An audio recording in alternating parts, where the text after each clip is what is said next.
أعوذ بالله من الشيطان الرجيم بسم الله الرحمن الرحيم أفرأيتم اللات والعزى ومناة الثالثة الأخرى ألكم الذكر وله الأنثى تلك إذا قسمة ضيزى إن هي إلا أسماء سميتموها أنتم وآباؤكم ما أنزل الله بها من سلطان إن يتبعون إلا الظن وما تهوى الأنفس ولقد جاءهم من ربهم الهدى صدق اللہ العظیم۔ اس سے پہلے سورۃ النجم کا رب تھا، خلاصہ تھا، ساتھ میں حضرت جبریل علیہ السلام کی حضور سے ملاقات کا ذکر تھا، اور اسی طرح شب معراج کا تھوڑا سا ذکر تھا۔ آج کے درس میں اللہ رب العزت مشرکین کے بتوں کی تفصیل کو بیان فرمائیں گے۔ اہل مکہ نے 360 بت بیت اللہ کی بیرونی دیوار کے باہر نصب کیے ہوئے تھے۔ ان میں حضرت ابراہیم خلیل اللہ کا بھی بت تھا، حضرت اسماعیل ذبیح اللہ کا بھی بت تھا، مائی مریم کا بھی بت تھا، حضرت عیسیٰ علیہ السلام کا بھی بت تھا، اسی طرح حضرت آدم کے بیٹے حضرت حابیل رحمہ اللہ کا بھی بت تھا۔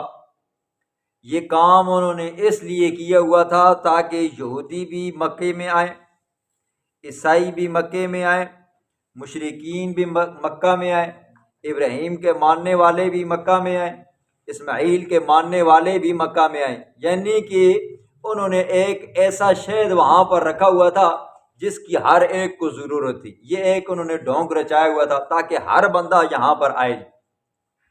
تو ان کے نزدیک جو سب سے بڑا بت تھا نا جی، وہ ہوبل تھا، ہوبل۔ یہ حضرت حابیل رحمہ اللہ، جس کو اس کے بھائی قابیل نے کیا کر دیا تھا جی، قتل کر دیا تھا، تو یہ شہید ہو چکے تھے۔ تو ان کا یہ عقیدہ تھا کہ حابیل چونکہ مظلوم مارا گیا جی، تو اس سے مدد مانگی جائے نا جی تو ساری مشکلیں پوری ہو جاتی ہیں۔ دوسرے نمبر پر جو بت آتا ہے جی، اس کا نام آتا ہے جی عزا۔ تیسرے نمبر پر جو بت آتا ہے اس کا نام منات۔ چوتھے نمبر پر جو آتا ہے اس کا نام ہے لات۔ تو آج کے درس میں 3 بتوں کا ذکر ہوگا جی، لات، منات اور عزا، یہ تینوں کا جی۔ لات کون تھا جی؟ بخاری شریف کی روایت کے مطابق ایک نیک آدمی تھا جی، جو طائف کا رہنے والا تھا۔ حج کے دنوں کے اندر، حج کے موسم کے اندر حاجیوں کو ستو پلایا کرتا تھا مفتوں میں، تو لوگوں کی خدمت کیا کرتا تھا۔ جب وہ فوت ہوا نا جی تو طائف کے اندر اس کی قبر بنائی گئی جی۔ جیسی قبر بنی وہاں پر میلے شروع ہو گئے، وہاں پر عرس شروع ہو گئی۔ جس طرح ہمارے ہاں بزرگوں کی قبروں کے اوپر کیا ہو جاتے ہیں جی، میلے شروع ہو جاتے ہیں، تیسرے ہوتے ہیں، پھر جمراتیاں ہوتی ہیں، پھر چلیسویں، پھر عرس ہوتے ہیں، ٹھیک ہے۔ تو اسی طرح اس کی قبر کے اوپر کیا ہو گئے جی، یہ میلے عرس وغیرہ شروع ہو گئے۔ اس کے ایک مجسمہ مشرکین مکہ نے اپنے مکہ کے اندر بھی کیا کر دیا جی، نصب کر دیا جی۔ لوگ وہاں پر بھی جاتے اور جو وہاں سے فارغ ہوتے تو مکہ میں بھی آتے جی، یہاں پر بھی اس کا دیدار ہو جاتا جی، بت کا جی۔ تو کہا کرتے تھے یہ کیا ہے جی، اگر ہماری کوئی مصیبتیں ہو جائیں، پریشانیاں ہو جائیں نا جی، تو اس کے سامنے ہم نظر و نیاز رکھتے ہیں یا اس کی عبادت کرتے ہیں، اس کا چڑھاوا چڑھاتے ہیں نا، تو یہ لات کیا کر دیتا ہے جی، ہماری مشکلوں کو دور کر دیتا ہے۔ یہ ان کا ایک بت تھا جو کہا کرتے تھے یہ کیا جی، ہمارا مشکل کشا ہے۔ اور جب پھنس جاتے تھے نا جی تو کہا کرتے تھے یا لات اغثنی، اے لات ہماری مدد کر۔ جس طرح ہمارے پاک اور ہند کے اندر کہتے ہیں نا یا شیخ عبد القادر جیلانی انظر حالنا، او عبد القادر جیلانی استی مدد کر، استی پریشانیاں کو دور کری۔ تو وہ لوگ کیا کرتے تھے جی، لات کو اپنا مشکل کشا، حاجت روا سمجھا کرتے تھے۔ ایک نمبر 2 عزا۔ عزا کے بارے میں نسائی شریف کی روایت میں آتا ہے 8 ہجری کو مکہ فتح ہوا نا جی، حضور صلی اللہ علیہ وسلم نے حضرت خالد بن ولید رضی اللہ عنہ کو کہا جا کر عزا کا کام تمام کر کے آ جاؤ۔ تو یہ بھی تھوڑے سے چند فاصلے پر تھا۔ حضرت خالد بن ولید رضی اللہ عنہ اپنے چند ساتھیوں کو لے کر وہاں پر گئے، دیکھا پرانے مکانات ہیں، کچھ درخت ہیں جی، ٹھیک ہے، وہاں پر مجاور بیٹھی ہوئی، ملنگ نہیں ہوتے قبروں کے اوپر بیٹھے ہوئے، یہ مجاور بیٹھے ہوئے۔ حضرت خالد بن ولید رضی اللہ عنہ نے مکانوں کو گرایا، درختوں کو کاٹا، ملنگوں کو لگائی اور بگا دیا جی، ٹھیک ہے، واپس آ گئے۔ حضور نے پوچھا خالد بتاؤ کیا ہوا؟ کہا یا رسول اللہ وہاں پر گئے، کچھ مکان تھے، کچھ درخت تھے، کچھ ملنگ بیٹھی ہوئی تھے، ان کو بگایا، مکانوں کو گرایا اور درختوں کو کاٹا، آ گئے۔ حضور نے فرمایا تم نے تو کچھ نہیں کیا، جاؤ جا کر عزا کو کیا کراؤ، ختم کراؤ۔ حضرت خالد بن ولید رضی اللہ عنہ پھر واپس ہوئی، آ کر جب دیکھا نا جی ایک عورت ہے جی، امراتن ناشزتن، بال بکھیری ہوئے جی، سر کے بال گندے ہیں جی، مٹی اٹھاتی ہے اپنے سر کے اوپر ڈالتی ہے، کہتی ہے تیرا تو گھر برباد کر دیا جی، تیری تو کیا کر دیا جی، عزت تار کر دی ہے جی، ٹھیک ہے وغیرہ۔ وہ کہتے ہیں نا جی، جس طرح عام طور پر آپ جاؤ کسی بزرگ کی قبر کے اوپر، یا ایسے میلے کچیلے والی وہ قبریں ہوتی ہیں جن کے اوپر کہتے ہیں اندر نہ ونجی اللہ بابا نقصان دے سی، ٹھیک ہے، کہاں نہ کپی بابا نقصان دے سی، یا یہ ہے کہ درخت نہ کاٹی بابا نقصان دے سی۔ تو وہ یوں ڈرا رہی تھی جی۔ حضرت خالد بن ولید رضی اللہ عنہ تلوار نکالی نا، اس کا سر قلم کر دیا۔ یہ کیا تھی جی؟ یہ جنی تھی جی، کبھی چھپ جاتی تھی، کبھی ظاہر ہو جاتی تھی، کبھی چھپ جاتی تھی، کبھی ظاہر ہو جاتی تھی۔ تو لوگ اس کے پاس آتے تھے، منتے مناتے دیتے تھی، کوئی آتا مرغا اس کے چڑھاوے چڑھاتا، کوئی بکرا دیتا، کوئی ستو دیتا جی، ٹھیک ہے، لوگ دیتے اپنی منتے مانتے، اور جو وہاں پر ملنگ بیٹھے ہوئے تھے ان کا کام چلتا تھا جی، ٹھیک ہے۔ ہوتا ہے نا جی آج کل بھی جس زار پر بھی جاؤ نا تو آپ کو وہاں پر ملنگ ملیں گے، مجاور ملیں گے، بہترین چرس آپ کو چاہیے پاکستان کے اندر نا، یہ درباروں پہ آپ جاؤ آپ کو بہترین چرس ملے گی، ٹھیک ہے، اتنی خالص چرس آپ کو کہیں بھی نہیں ملے گی جتنی بہترین چرس آپ کو مزاروں کے اوپر ملے گی۔ نمبر 3 آگے آگے جی منات۔ منات یہ بھی بڑا نیک پارسا بندہ تھا جی، اس کی نیکی کی، اس کی پارسائی کی مثالیں دی جاتی تھی جی، مثالیں بیان کی جاتی تھی، کہتے تھے کہ بھائی اگر کوئی نیک ہو تو منات جیسا ہو جی، ٹھیک ہے۔ لیکن جب یہ بھی فوت ہوا نا جی تو اس کے بھی کیا کر دیا جی، ایک مجسمہ بنا دیا اور اس کو نفع نقصان کا مالک سمجھ دیا۔ تو اللہ ان 3 بتوں کا ذکر فرماتا ہے، افرأیتم اللات والعزی، کیا دیکھے ہیں تم نے، بتلاؤ، اللات لات کو، والعزی اور عزی کو، ومنات الثالثۃ الاخری اور منات کو جو تیسرا ہے، الاخری جو ان سے ہٹا ہوا ہے جی، ٹھیک ہے، یہ تھوڑا سا پیچھے تھا جی، یا درجے میں تھوڑا ہٹا ہوا تھا، یا یہ کہ وہاں طائف کے اندر اس کی کیا تھا جی، مزار تھا جی۔ الکم الذکر ولہ الانثی، کیا تمہارے لیے لڑکے ہیں، ولہ الانثی اور اللہ کے لیے لڑکیاں ہیں۔ سورت کے 2 دعوے تھے جی، ایک یہ تھا لات منات عزی حبل کو مشکل کشا مت مانو جی، مشکل کشا اگر ہے تو کون ہے جی، اللہ ہے۔ دوسرا دعویٰ یہ تھا کہ فرشتے بھی سفارش نہیں کر سکتے جب تک رب کی اجازت نہ ہو جی، ٹھیک ہے، کوئی بندہ، نہ بندے کی ذات، نہ انسان، نہ جنات، نہ فرشتے اللہ کے ہاں زبردستی سفارش کر کے کوئی کسی کو بچا نہیں سکتے۔ تو اللہ فرماتے ہیں الکم الذکر ولہ الانثی، کیا تمہارے لیے لڑکے ہیں، ولہ الانثی اور اللہ کی لڑکیاں ہیں۔ تلک اذا قسمۃ ضیزی، تلک اذا اس وقت یہ تقسیم ضیزی بالکل ناقص ہے جی، ٹھیک ہے۔ آپ نے سنا ہے وَيَجْعَلُونَ لِلَّهِ الْبَنَاتِ، مشرکین مکہ فرشتوں کو اللہ کی بیٹیاں قرار دیا کرتے تھے، کہا کرتے تھے فرشتے کیا ہے جی، اللہ کی بیٹیاں ہیں، ہم فرشتوں کی عبادت اس لیے کرتے ہیں یہ اللہ کی پیاری بیٹیاں ہیں، اور باپ اپنی بیٹیوں کی بات کو رد نہیں کرتا جی۔ تو اللہ فرماتے ہیں جب تم ان کو میرے لیے بیٹیاں بناتے ہو، اور جب تمہیں کہا جاتا ہے نا وَإِذَا بُشِّرَ أَحَدُهُم بِالْأُنثىٰ تو ظَلَّ وَجْهُهُ ظالمو، میرے واسطے بیٹیاں تو اپنے واسطے جس ہم تساں کو خوشخبری دیتی بن جانا کہ تو ساڈے گھر بچی پیدا ہوئی ہے، تو ظَلَّ وَجْهُهُ مُسْوَدًّا، تمہارے چہرے کیا ہو جاتے ہیں جی، سیاہ کالے کلوٹے ہو جاتے ہیں، ٹھیک ہے۔ اس زمانے کے اندر لوگ بیٹی کی پیدائش کو عار سمجھا کرتے تھے، جس کے گھر میں بیٹی ہو جاتی تھی نا جی وہ کہتا تھا میرا ناک کٹ گیا جی۔ آج کے زمانے کے اندر بھی کچھ لوگ ایسے ہیں جی جو بیٹی کی پیدائش کو اپنے لیے منحوس سمجھتے ہیں، کہتے ہیں بیٹے ہی بیٹے ہوں جی۔ یاد رکھیں بیٹے دینے والا بھی اللہ، بیٹیاں دینے والا بھی اللہ۔ اللہ فرماتے ہیں یخلق ما یشاء یہب لمن یشاء اناثا ویہب لمن یشاء الذکور، جس کو چاہتا ہوں بچیاں دیتا ہوں، جس کو چاہتا ہوں بچے دیتا ہوں، اور وَيَجْعَلُ مَن يَشَاءُ عَقِيمًا، اور جس کو چاہتا ہوں بانجھ کر دیتا ہوں۔ بے شک گولیاں کھائے، بے شک مولویوں کے پاس، پیروں کے پاس، درباروں پہ جائے، میں اگر نہ دینا چاہوں نا جی کوئی مائی کا لال دے نہیں سکتا جی، ٹھیک ہے۔ پھر کچھ ظالم ایسے ہوتے ہیں بچی پیدا ہو گئی ہے تو اس بچی کی پیدائش کے اوپر ظالم اپنی بیوی کو طلاق ہی دے دیتے ہیں، وہ بھائی اس کے اختیار میں نہیں ہے، جس طرح اس کے اختیار میں نہیں ہے کہ بھئی وہ بچی پیدا کرے یا بچہ پیدا کرے۔ اگر تو ہی بڑا اپنے آپ کو تیسمر خان رکھنے نا جی تو پھر بچہ پیدا کرنا والا مادہ پاویں نہیں، یہ دینے والا کون ہے جی؟ اللہ ہے جی۔ ان یا الا اسماء، نہیں ہے یہ مگر نام ہے۔ کون سے نام ہے جی؟ ٹھیک ہے، ہم نے رکھے ہوئے ہیں جی، فلانا مشکل کشا، حضرت علی مشکل کشا، فلانا حضرت علی اجمیری مشکل کشا، فلانا بچے دینا والا، فلانا بچیاں دینا والا وغیرہ۔ اللہ فرماتے ہیں یہ فرضی نام ہے، سمیتموہا جو تم نے رکھیں، انتم و آباؤکم تم نے رکھیں، تمہارے دادے پردادے نے رکھیں، ما انزل اللہ بہا من سلطان نہیں اتاری اللہ نے اس بارے میں کوئی دلیل، ان یتبعون نہیں تم پیروی کرتے الا الظن مگر گمان کی کرتے ہو، وما تہوی الانفس اور ان چیزوں کی جس کو پسند کرتے ہو جس کو پسند کرتے ہیں تمہارے نفس۔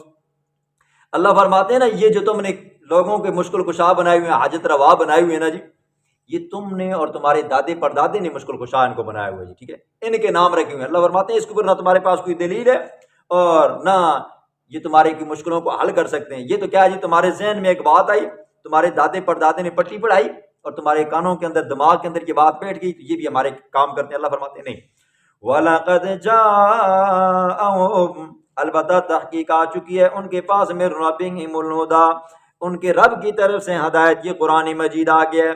ام للانسان ما تمنا، کیا ہے انسان کے لیے ما تمنا وہ جو آرزو کرے جی، ٹھیک ہے، ہاں انسان یہ چاہتا ہے کہ بھئی فلانا بزرگ میری سفارش کرے گا میں جنت میں چلا جاؤں گا، فلانا بت میری سفارش کرے گا میں جنت میں چلا جاؤں گا، فلانا فرشتہ میری سفارش کرے گا میں جنت میں چلا جاؤں گا۔ اللہ فرماتے ہیں کیا یہ تمہاری تمنا ہے؟ فَلِلَّهِ الْآخِرَةُ وَالْأُولَىٰ پس اللہ ہی کے لیے آخرت بھی، والأولیٰ اور دنیا بھی، دنیا میں بھی مشکل کشا اللہ ہے، آخرت میں بھی مشکل کشا اللہ ہے، دنیا بھی اللہ کی ہے، آخرت بھی اللہ کی ہے، ٹھیک ہے۔ وَكَم مِّن مَّلَكٍ فِي السَّمَاوَاتِ اور کتنی فرشتے ہیں آسمانوں میں، وَلَا لا تغنی شفاعتهم شیئا نہیں کفایت کرتی نہیں نفع دیتی ان کی سفارش ذرہ برابر بھی۔ فرشتے آسمانوں کے اندر بے تاش ہیں لیکن ان کی سفارش ذرہ برابر بھی نفع نہیں دے گی، الا من بعد ان یأذن اللہ بعد اس کے کہ اگر اللہ اجازت دے گا، لمن یشاء جس کے لیے چاہے گا، ویرضا اور پسند کرے گا جس کے لیے وہ راضی ہوگا، جس کو اللہ اختیار دے گا جی کہ بھائی اب کیا کرو آپ سفارش کرو، وہ فرشتہ کر سکے گا جی۔ وگرنہ امام الانبیاء جناب رسول اللہ صلی اللہ علیہ وسلم کے بارے میں آتا ہے کہ قیامت والے دن ہر پیغمبر کیا کرے گا جی، کانپے گا، ہر پیغمبر کا ہر امتی اپنے پیغمبر کے پاس جائے گا کہ آپ سفارش کریں، حساب شروع ہوگا۔ کسی پیغمبر کی یہ جرت نہیں ہوگی کہ اللہ کو کہے اللہ حساب کتاب شروع کر، ساری مخلوق حضور صلی اللہ علیہ وسلم کے پاس آئے گی اور حضور بھی اس وقت پھر سجدے میں گر جائیں گے جی اور اللہ کی حمد بیان کریں گے جی، اللہ کی تسبیح تحدیث تحلیل بیان کریں گے۔ اللہ پھر فرمائیں گے ارفع راسک یا محمد سل تو عطا، سر اٹھائیے مانگیے جو مانگنا چاہتے ہیں ہم آپ کو عطا کریں گے، ٹھیک ہے۔ اللہ کے پیغمبر کو بھی کیا ہوگی جی، اجازت نہیں ہوگی۔ ان الذین لا یؤمنون بالآخرۃ بے شک وہ لوگ لا یؤمنون بالآخرۃ جو نہیں ایمان رکھتے آخرت کے اوپر، لا یسمون الملائکۃ نام رکھتے ہیں فرشتوں کے، تسمیۃ الانثی عورتوں جیسے نام ہے، ٹھیک ہے، فرشتوں کے بھی نام کرتے ہیں جی عورتوں کے بھی کہ فرشتے اللہ کی بیٹیاں ہیں۔ یاد رکھیں فرشتے اللہ کے، اللہ نے نور سے بنایا ہے جی، ٹھیک ہے، اور ان کے اندر اللہ رب العزت نے نہ کھانے والی صفت رکھی ہے، نہ پینے والی صفت رکھی ہے، نہ سونے والی، نہ جاگنے والی، نہ تھکاوٹ والی، ٹھیک ہے، نہ ان کے اندر اللہ نے خواہش رکھی ہے جی۔ یہ ہماری طرح نہیں ہے کہ بھائی تھک جائیں یا یہ ہے کہ یہ پیدا ہوں ان کے ماں باپ ہوں، ایسا وما لهم به من علم اور نہیں ہے ان کے لیے بھی اس عقیدے کے اوپر من علم کوئی دلیل کہ فرشتے اللہ کی بیٹیاں ہیں۔ ان یتبعون الا الظن نہیں وہ پیروی کرتے مگر خیال کی، وام کی، وَإِنَّ الظَّنَّ لَا يُغْنِي مِنَ الْحَقِّ شَيْئًا بے شک گمان خیال نہیں نفع دیتا حق کے سامنے میں، شیئن ذرہ برابر بھی۔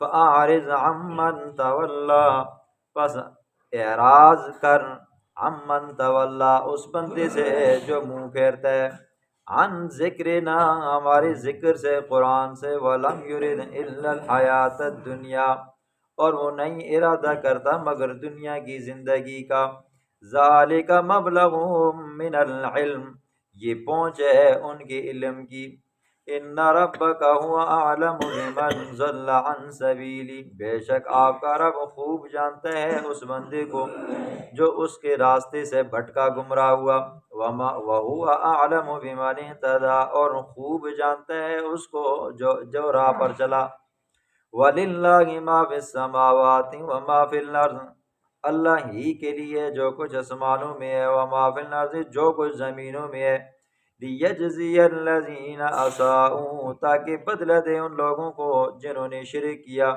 بِمَا عَمِلُوا بسبب اس کے کہ جو انہوں نے کیا، وَيَجْزِيَ الَّذِينَ أَحْسَنُوا بِالْحُسْنَىٰ اور بدلہ دے اچھائی کا ان لوگوں کو جنہوں نے اچھائی کی ہے، الَّذِينَ يَجْتَنِبُونَ كَبَائِرَ الْإِثْمِ وَالْفَوَاحِشَ إِلَّا اللَّمَمَ حدیث میں آتا ہے کہ 7 ہلاک کر دینے والے گناہوں سے بچو، اجتنبوا السبع الموبقات صحابہ نے پوچھا وما ہن یا رسول اللہ وہ 7 ہلاک کر دینے والے گناہ کون سے؟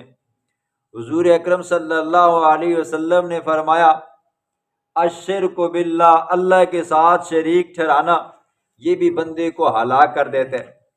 نمبر 2 والسحر جادو کرنا یہ بھی بندے کو ہلاک کر دیتے ہیں۔ نمبر 3 وقتل النفس التي حرم اللہ الا بالحق ناحق طور پر کسی کو قتل کرنا یہ بھی بندے کو ہلاکت تک پہنچا دیتے۔ نمبر 4 وَأَكْلُ مال الیتیم یتیم کا مال کھانا یہ بھی بندے کو ہلاک کر دیتے، اور اسی طرح وَأَكْلُ الرِّبَا سود کھانا یہ بھی بندے کو ہلاک کر دیتے، اور میدان جنگ میں پیٹھ پھیر کر دشمن سے بھاگ جانا یہ بھی بندے کو ہلاک کر دیتے، اور نمبر 7 پاکیزہ پاک دامن عورت کے اوپر تہمت لگانا یہ بھی بندے کو ہلاک کر دیتے۔ اپنے آپ کو 7 ہلاک کر دینے والے گناہوں سے بچاؤ۔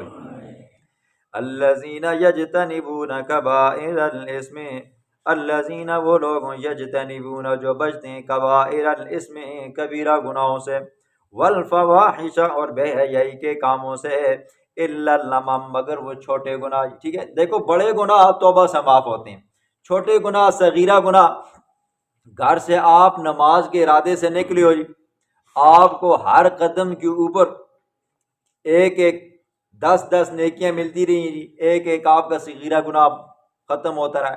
اسی طرح آپ نے نماز کے لیے وضو کیا تو ہاتھ دھونے سے آپ کا صغیرہ گناہ چلے گئے، منہ دھونے سے صغیرہ گناہ دھول کے جی، پاؤں دھونے سے وغیرہ وغیرہ، یعنی کہ ہر نیکی ان الحسنات یذہبن السیئات نیکی کرو گے تو صغیرہ گناہ مٹتے جائیں گے اور کبیرہ توبہ کرو گے تو ختم ہو جائیں گے۔